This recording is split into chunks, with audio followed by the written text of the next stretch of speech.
জানাকের কেন্দ্রীয় সদস্য আশরাফ মাহাদি এবং সানাউল্লাহর নেতৃত্বে মাদ্রাসা শিক্ষার্থীদের একটি বিশাল মিছিল এসে আমাদের সাথে যুক্ত হয়েছেন। আমরা তাদেরকে স্বাগত জানাই।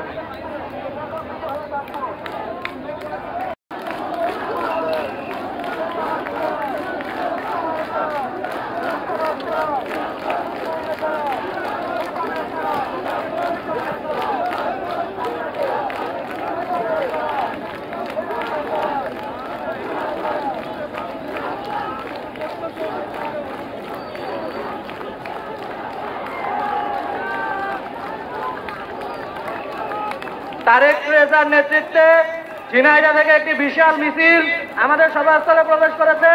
আমরা তাদেরকে স্বাগত জানাই। আমরা করতালি দিয়ে তাদেরকে স্বাগত জানাই।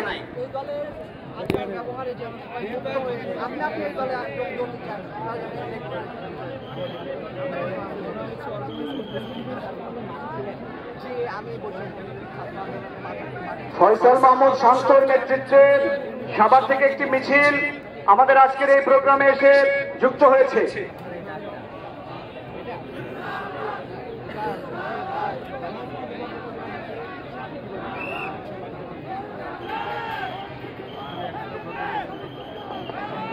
জুলাই অভ্যুত্থান পরবর্তী আজকের এই নতুন বাস্তবতায় আপনারা দেখছেন নতুন একটি দল, জুলাই অভ্যুত্থান থেকে গড়ে ওঠা নতুন একটি দলের আত্মপ্রকাশ ঘটতে যাচ্ছে। এই দলের মাধ্যমে আমরা আশা করছি আগামীর বাংলাদেশ নতুন রাজনীতির সূচনা হবে, আগামীর বাংলাদেশ নতুনভাবে নির্মাণ করার সুযোগ তৈরি হবে।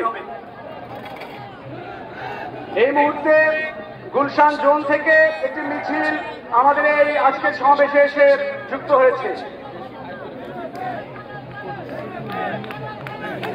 আমাদের আজকের এই সমাবেশে ইতিমধ্যে বাংলাদেশের বিভিন্ন রাজনৈতিক দলের নেতৃবৃন্দ, বিভিন্ন দেশের রাষ্ট্রদূত এবং বিভিন্ন কূটনীতিকরা আমাদের আজকের এই সমাবেশে এসে যুক্ত হয়েছেন।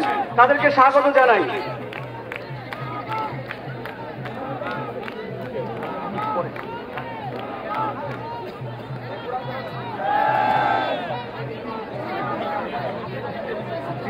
তাদের জন্য চেয়ার দেওয়া রয়েছে, সেই আসনগুলোতে আপনারা যাবেন। আপনাদের আমরা দৃষ্টি আকর্ষণ করছি ছাত্র সংগঠন এবং যুব সংগঠনের জন্য মূল চেয়ারের পিছনে চেয়ার দেওয়া রয়েছে, আপনারা সেই চেয়ারগুলোতে বসবেন।